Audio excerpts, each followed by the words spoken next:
If you agree that no soldier should ever be forgotten, no matter their age, their gender, or the ground they bled on, then like and subscribe, because this story isn't just about survival. It's about what happens when the world tries to bury courage alive, and courage refuses to stay underground. It began not with a gunshot, not with a roar of engines, but with silence, an eerie, waiting silence that settles in right before chaos makes its entrance. Lieutenant Sarah Hayes, 28 years old, Army intelligence officer, crouched low in the shallow cut of a trench that smelled of gunpowder and earth. She wasn't the kind of officer people forgot easily. Too young, some said, to wear the bars she carried. Too headstrong, others whispered, to survive her first deployment. But Sarah didn't wear doubt on her face. She wore precision. She had grown up the daughter of a veteran who had taught her to measure time not in minutes, but in choices. And in the quiet of that desert night, she was counting the steps of her unit as they spread along the trench, counting the clicks of her radio, counting the irregular patterns in the distance that didn't belong to Wind or Desert Fox. Something was wrong, but she didn't have the seconds left to name it. The first mortar hit like thunder splitting the sky. Dirt and fire sprayed upward, raining back down in a storm of debris. Her men hit the ground. Radios crackled in bursts of static. She shouted coordinates, directing them to fallback positions, but the trench was already alive with shadows. Enemy fighters poured in, their movements precise, coordinated, and rehearsed. This wasn't chance, it was a trap sprung perfectly.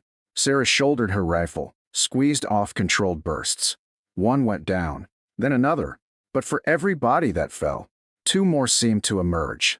Her team fought fiercely, but the trench offered no escape. By the time she realized how fast the line had collapsed, she was standing nearly alone, surrounded by men who smelled of sweat and iron, their eyes lit with the kind of cruelty that feeds off fear. They seized her arms, twisting them hard behind her back until the bones in her shoulders screamed. Her weapon was wrenched away, boots slammed into her side, forcing her to her knees in the dirt she had been defending. Even then, she refused to break. They mocked her accent, her uniform, the insignia on her collar. A child officer, one spat in thickly accented English, grabbing her chin and forcing her to look up. They send little girls to fight us now? America must be empty of men. She glared back through a trickle of blood, lips pressed shut. She wasn't going to give them the satisfaction of hearing fear in her voice. Their commander approached slowly, a tall man with a jagged scar carved across his jawline, his eyes like dark stone. He studied her the way a hunter studies an animal already caught in his snare. "Bullets are quick," he said softly, almost with relish. "Too quick for you." He gestured to the trench's edge. "We will let the ground decide your courage." Two men hauled her forward, ropes cutting into her wrists, dragging her like cargo.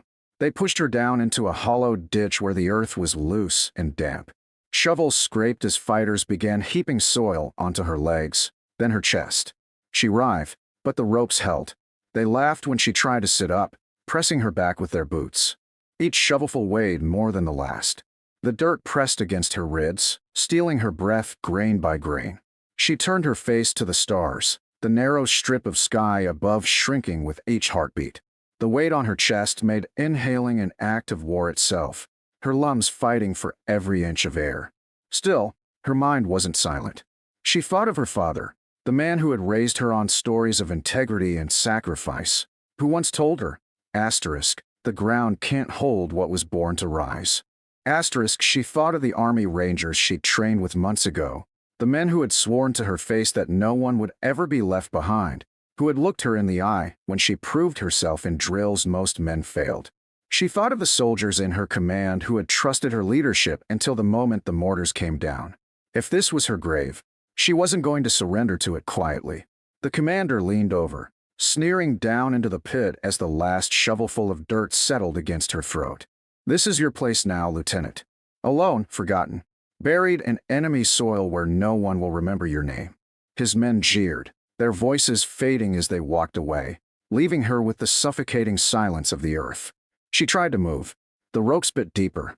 Her heartbeat thundered in her ears, her chest heaving against the crushing soil. Panic clawed at her, threatening to shatter her resolve, but she shoved it back.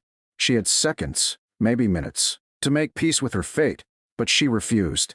She tilted her head, straining for air through the thin space between dirt and sky, gasping like a drowning swimmer refusing to sink. Her eyes stung with grit, her throat raw from dust. In the darkness behind her eyes, she pictured the Rangers' motto, "Sua spont," of their own accord. She imagined them storming trenches, boots pounding earth, rifles spitting fire. She imagined them hearing her distress beacon, scrambled but sent just before capture, and she prayed it had pierced through the interference. Time slowed. Each breath was a battle. Her pulse hammered a steady drumbeat in her skull, but she clung to her father's words. The ground can't hold what was born to rise. She repeated it like a mantra until her lips cracked against the soil. She wasn't finished. Not here, not like this. If this was the test the earth demanded, then she would fight it down to her last heartbeat. Somewhere beyond the trench line, the desert wind shifted. A faint rumble traveled through the dirt, too distant yet to name. Sarah closed her eyes, holding the thought steady like a flame in a storm. Someone is coming. That night, buried alive in enemy soil, Lieutenant Sarah Hayes didn't surrender. She endured. And endurance, when born of defiance, is sometimes the first strike of a rescue not yet arrived. This was not her grave. This was her battlefield. And it was only the beginning. The desert was still, the kind of stillness that settles in after carnage, when the air carries the metallic tang of blood and smoke, but no voices remain to shape it. Beneath that stillness, under a suffocating blanket of dirt and rope, Lieutenant Sarah Hayes clung to life with the sheer force of will alone. Her lungs burned, each shallow gasp scraping her throat raw, her heartbeat pounding so loudly in her ears it drowned out almost everything else. But somewhere inside her, past the panic, past the fear, was the iron that had carried her through every trial before. She repeated her father's words like scripture. The ground can't hold what was born to rise. She didn't know if help would come, but she knew she had to believe it. And far away, just beyond the jagged horizon of enemy soil, help was already moving. At the forward operating base, the night had been quiet until a scrambled beacon broke the monotony of static. The signal was faint, fractured by interference, but the moment the coordinates hit the screen, every ranger in the command tent froze. The call sign was familiar. Sarah Hayes, the officer who had once led an intel push through a firefight, holding a trench long enough for a ranger squad to evacuate with 0 casualties. The same woman who had been mocked behind her back as too green and too young, but who had earned their loyalty in blood and grit. Sergeant First Class Marcus Danner, the kind of man who rarely flinched at anything, clenched his jaw when he saw the signal. "That's Hayes," he said flatly, his voice like gravel. "She's out there." The Rangers moved with a speed that belied the calm precision of their training. There was no hesitation, no debate. Orders snapped through the camp like sparks catching dry tinder. Gear was hauled, rifles checked, helmets buckled. They weren't just preparing for a mission. They were preparing to keep a promise. Rangers don't leave people behind, and certainly not the woman who had once stood between their lives and a wall of mortars. Danner gathered the squad, eyes sharp beneath the dim light. "They buried her coordinates in enemy territory," he said. "And if I know Hayes, she's still fighting. We go in fast, we go in quiet, and we don't stop until we bring her out." No one questioned him. No one needed to. Back in the trench, Sarah drifted between moments of sharp clarity and waves of darkness. The dirt was heavy, pressing into her chest, her ribs aching with every shallow inhale. She couldn't tell how long it had been, minutes or hours, but she knew the enemy had left her to suffocate, expecting the earth to finish what their rifles hadn't. Her mind flickered with fragments of memory. Her father's proud face when she graduated officer training, the way her team had looked at her before the ambush, the Rangers' quiet nods of respect after she'd saved them months ago. She refused to believe it ended here. If there was breath in her lungs, there was fight in her veins. Meanwhile, the enemy fighters who had buried her alive were settling into their camp. They boasted around a fire, laughing about the American officer who would be nothing but bones under their boots by morning. They planned a recording at dawn, a propaganda video to show her grave as proof of their victory. But what they didn't hear, what they couldn't hear, was the low rumble building beyond the horizon. Not thunder, not storm. Boots. Heavy, disciplined, relentless boots. The Rangers moved like shadows across the desert, their formation tight, their breath steady. Night vision goggles lit the landscape in shades of green, revealing the outlines of enemy trenches carved into the earth. Danner raised his fist, signaling a halt. Through the goggles, he could see Heat's signatures clustered near the fire, enemy fighters, relaxed, unsuspecting. He could also see the faint flicker of movement underground, weaker, slower, but there. He felt it in his gut. Hayes. She's here, he whispered into the comms. Mark the coordinates. Prep breach. As they closed in, Sarah felt it. A faint vibration through the soil, like a heartbeat not her own. Her body was weak, her chest screaming for air, but her instincts sharpened. She had lived long enough around soldiers to know the rhythm of boots, the cadence of warriors who moved with purpose. It wasn't the heavy, uneven shuffle of her captors. It was cleaner, precise. Her lips cracked into the faintest of smiles beneath the dirt. Someone was coming. The Rangers hit the trench like a thunderclap. Suppressed rifles spat controlled fire, each round finding its mark. The enemy fighters barely had time to raise their weapons before shadows tore through their ranks with surgical precision. Explosions lit the edges of the camp, not wild chaos, but deliberate strikes that ripped apart command posts and ammo caches. The laughter around the fire turned into screams swallowed by the night. Danner led the charge, his voice low and steady in the comms. Clear the trench. Find her. Sarah coughed, her body shuddering as dirt shifted faintly above her. Shouts echoed around her. Commands, gunfire, the unmistakable crack of Rangers in combat. She fought against the ropes, her lungs burning, trying to keep herself conscious. Then, through the blur of near suffocation, she felt hands clawing through the dirt above. Strong, frantic hands pulling at the earth as if the ground itself were the enemy. A muffled voice broke through, sharp with urgency. We got her. She's here. Light pierced through the soil as her face broke the surface. She gasped, her first full breath searing her lungs like fire. Rough, calloused hands pulled her upward, dragging her from the grave. She coughed dirt and blood, her eyes wild, but alive. Rangers surrounded her, shielding her with their bodies as the firefight raged on. Danner knelt beside her, gripping her shoulder with iron steadiness. Lieutenant Hayes, he said, voice low but carrying the weight of a promise fulfilled. Told you we wouldn't leave you. Sarah tried to speak, but her voice was shredded from the soil and strain. Still, she forced out the words, hoarse but unbreakable. I wasn't going to quit. The Rangers fought their way out of the trenches, moving her with them, their formation unbroken even under fire. Sarah tried to stand on her own feet, refusing to be carried like a casualty, staggering forward with their support. The enemy scattered, their morale shattered by the sudden storm that had ripped through their stronghold. By the time the Rangers secured the perimeter, the camp was in ruins and the trench that had been meant to be her grave was nothing more than another scar on the battlefield.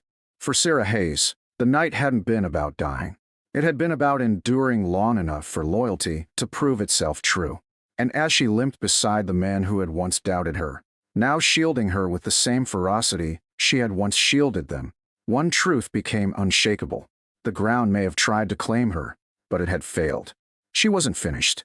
Not by a long shot. And dawn would tell the world that. Dawn broke over the desert like a wound opening, the horizon bleeding orange against the jagged silhouettes of trenches and wreckage. Smoke curled upward from what had once been an enemy stronghold, the acrid scent mixing with the dry grit of sand and gunpowder. Lieutenant Sarah Hayes, barely standing, dirt caked into every crease of her uniform, felt the sunlight hit her face like proof she hadn't been swallowed by the night. The Rangers had pulled her from the earth, but now came the part no one prepares for. The moments after survival, where your body is screaming to collapse, but your spirit refuses to bend. She staggered forward with Sergeant Marcus Danner's steadying hand on her arm, refusing the stretcher a medic tried to shove beneath her. No, she rasped, her voice shredded from the soil. On my feet. It wasn't pride, it wasn't defiance, it was necessity. To collapse now would be to let the earth have the last word, and she had already stolen that from it. The Rangers circled her protectively as enemy fire sporadically cracked from pockets still resisting. But the fight was already tilting. Their raid had been too precise, their fury too sudden. for the enemy to hold. This wasn't just a rescue, it was a reckoning. Danner barked orders. Rangers sweeping the perimeter, clearing bunkers, securing survivors. Sarah's eyes scanned the wreckage through a haze of exhaustion, searching for meaning in the chaos. She remembered the jeers of her captors, the way they had laughed when they called her a little girl officer, burying her alive as if she were less than nothing. And now those same trenches were filled not with victory chants, but with silence. Silence carved by the men she once saved, silence that felt like justice paid in full. A ranger shoved a captured enemy fighter forward, dragging him by the collar. The man's eyes went wide when he saw her, caked in blood and dirt, but standing, breathing, alive. She was supposed to be dead, he whispered in disbelief. Sarah didn't answer. She didn't have to. Her very breath was an answer. The Rangers moved quickly, timed their most precious currency. Every second in enemy territory was a second borrowed from luck. Danner kept her close, guiding her through the labyrinth of trenches as they prepared to exfil. She stumbled once, knees buckling, but caught herself against the wall of the trench. One ranger reached to help, but she raised a hand sharply. "I'm not done yet." The words scraped out of her throat like gravel, but the fire in her eyes silenced any protest. They moved as a unit. Every ranger's focus split between cutting down lingering threats and keeping Sarah alive. She was no longer just an officer to them. She was proof of why they fought, living embodiment of a promise fulfilled. Outside the camp, a Black Hawk descended, its rotors whipping the air into a frenzy, dust spiraling upward in choking waves. The extraction was loud, chaotic, and dangerous, everything that screamed, "Target," to any enemy watching. But the Rangers didn't waver. They moved Sarah onto the bird with controlled urgency, rifles still raised, scanning every horizon. She gripped the frame of the door, pulling herself inside rather than being lifted, refusing even in her weakest moment to be carried like dead weight. As the helicopter lifted off, Sarah caught one last glimpse of the trench that had almost claimed her. From above, it looked small, insignificant, a scar in the dirt barely worth remembering. But she would never forget. That scar had been her battlefield, her grave, her crucible. The flight back was a blur of wind, noise, and silent reflection. Sarah sat hunched against the rattling frame, her body trembling, but her gaze steady on the desert fading below. Danner sat across from her, helmet tilted forward, watching her with the quiet respect of a man who had seen plenty of soldiers break and one refused to. Finally, he leaned forward, his voice carrying even over the roar of the rotors. "Lieutenant Hayes, you held longer than anyone had the right to. They thought you'd be forgotten. They don't know who we are." She met his eyes, the corner of her mouth twitching into the faintest smile. "I wasn't going to quit." It wasn't bravado. It wasn't even pride. It was fact. A fact carved into her bones, into the dirt she had clawed against with her lungs. Back at the forward operating base, the mood was electric when the Rangers returned. Word spread before the rotors even touched down. Lieutenant Hayes had survived. The woman who had been buried alive by enemies had walked off the helicopter on her own legs. Soldiers gathered, wide-eyed, whispering her name as if she were something more than flesh and blood. Medics rushed to her side, but she brushed them off with the same stubbornness that had carried her through the night. "I'll let you patch me when I'm debriefed," she rasped. Not before. Command tried to insist otherwise, but no one argued long. You don't argue with someone who just came back from the earth itself. The debrief room was silent when she entered, her uniform still streaked with dirt, her eyes hollow from exhaustion but sharp. High-ranking officers, men who had once questioned her readiness, sat straighter in their chairs as she recounted the ambush, the capture, the burial. She spoke in clipped, precise detail, never wavering, never embellishing. When she finished, the silence lingered like reverence. Finally, one general cleared his throat.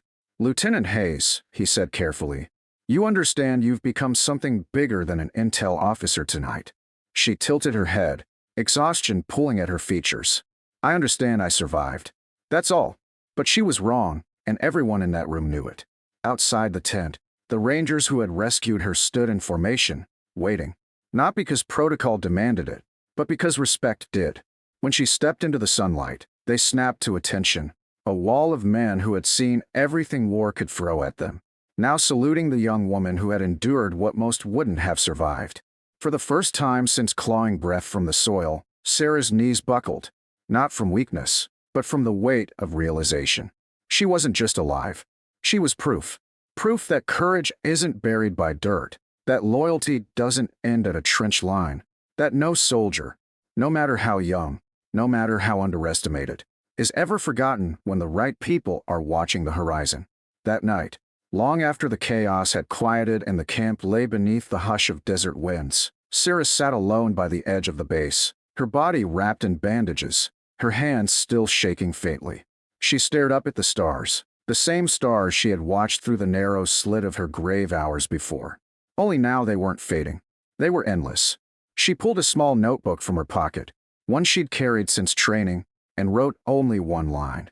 Asterisk, the ground can't hold what was born to rise. Asterisk, she closed it, sealing the words like a promise. The story spread far beyond the base. Soldiers whispered it first, then commanders repeated it, and soon it traveled across oceans and borders. A young intelligence officer buried alive in enemy soil, saved by rangers who would not leave her behind, standing on her own 2 feet when the dawn came. For some, it was a tale of survival. For others, it was a symbol, a reminder that the bond between soldiers isn't written in ink, but carved in grit and blood. For Sarah Hayes, it was simpler. She had been given another day, another fight, another chance to prove that when the earth tries to claim you, you rise anyway. And so the story ended not with a grave, but with a soldier walking forward into the light of morning, her steps unsteady but unbroken, her resolve untouchable. She had been buried alive, but she hadn't been defeated. In the silence after, one truth echoed louder than any gunfire, louder than any jeer, louder than the dirt itself. Courage cannot be buried. Not now. Not ever.